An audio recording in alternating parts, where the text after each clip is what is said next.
Welcome to my video course, 250 Dutch Proverbs. I made a selection of proverbs and sayings that anyone who learns Dutch should know. The course consists of 25 lessons. In each lesson, I explain the meaning of 10 proverbs or sayings. Subtitles are available for each lesson. You just push the CC button in YouTube. The transcript of the lesson you find on learndutch.org. And here you see the drawing of today made by Kata from Hungary. It represents one of the 10 proverbs of this video. By the end of the lesson, I show you the drawing again and your task to guess which proverb it is. Let's start with lesson 18, containing proverbs 171 till 180. Proverb 171. In de aap gelogeerd zijn. Literally, to have a stay overnight in the monkey. The meaning is to get into troubles, usually while you did not expect. The expression sounds a bit strange, of course. How could you stay overnight in a monkey? Well, it is believed that there used to be a guest house in Amsterdam which was called the Monkey. It doesn't exist anymore, but if it would, it probably would have the worst possible rating on TripAdvisor. It was considered highly uncomfortable and it was said that the clients were cheated. Proverb 172. Een appeltje met iemand te schillen hebben. Literally, to have an apple to peel with someone. An English equivalent would be to have a bone to pick with someone. The meaning is that you are angry with someone and ready for a confrontation. It is believed the original expression was not to peel an apple, but an onion. And we all know crying is the result of peeling an onion. Proverb 173. De bloemetjes buitenzetten. Literally, to put the flowers outside. The meaning is to have a party.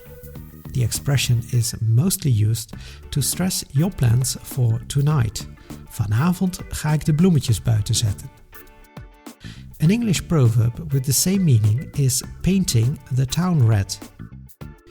The origin of both the Dutch and the English proverb is the habit of decorating the houses when there was going to be a party in the city. And of course you understand that we in Holland decorate our houses with flowers. Proverb 174. De dood of de gladiolen. And that is another proverb about flowers. Literally, the death or the gladioli, plural of gladiolus, which is a flower. Dutch cyclists started to use this expression at the end of the 70s. The meaning is all or nothing, and you use it when you need to take much risk in order to win. So either you die or you get the flowers for the victory. Whether the Dutch cyclists are also the inventors of the proverb is not so clear. There are some interesting theories. One theory says that the origin is the Roman gladiator fights.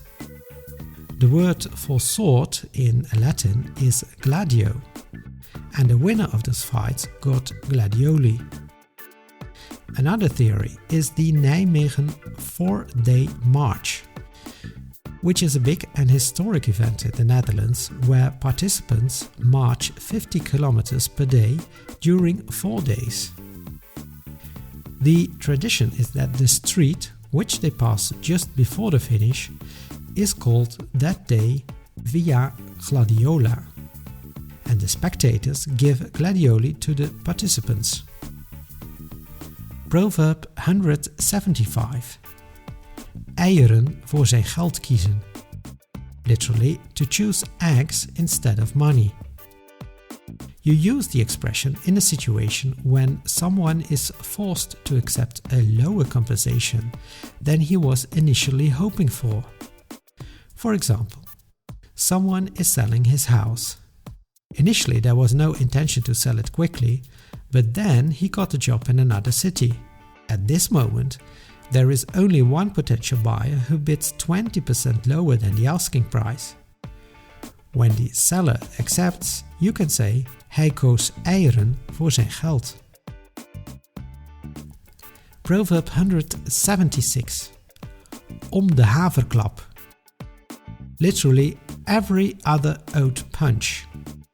The meaning is very frequently, and you use it to express some negative event happens often, or to stress some repeated negative behavior.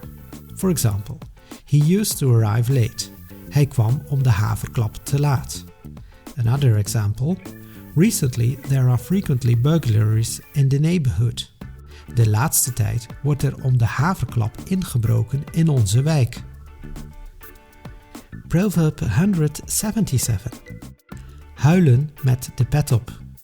Literally, to cry while wearing a cap.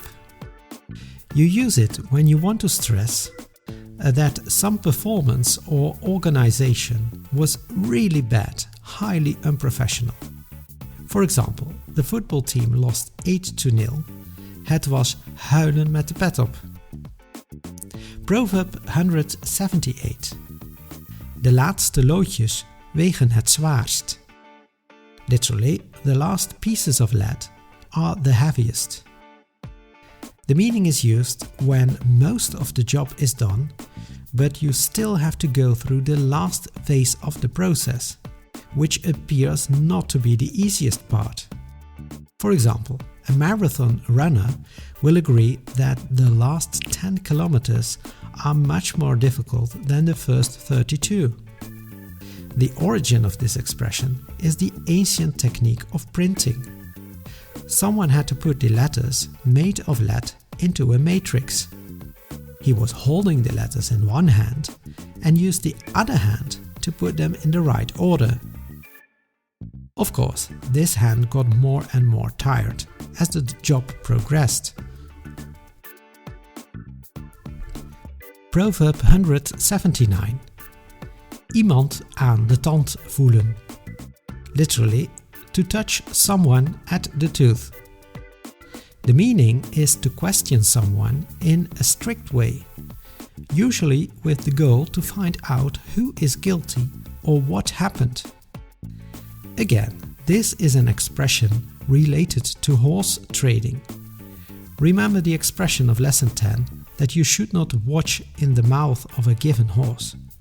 Also, this expression is related to the way of determining the age of a horse by its teeth. Proverb 180. Maak je borst maar nat.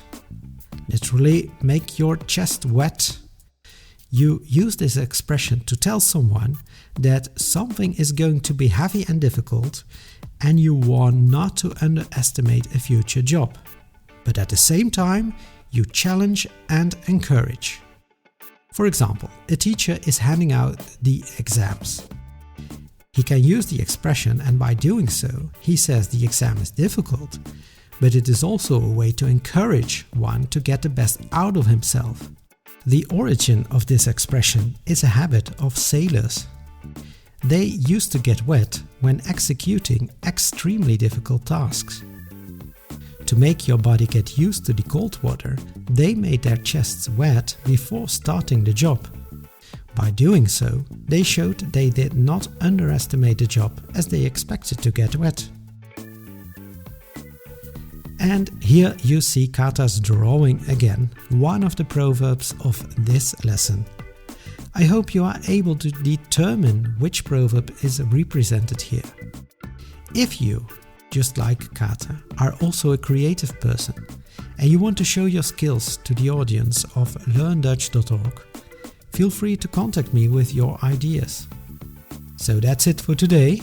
Again, you know 10 more Dutch proverbs. Make your chest wet for the next lessons. The last lads will be the heaviest. Do not forget to share this video on social media and to put a thumbs up in YouTube. See you back in lesson 19 of 250 Dutch Proverbs.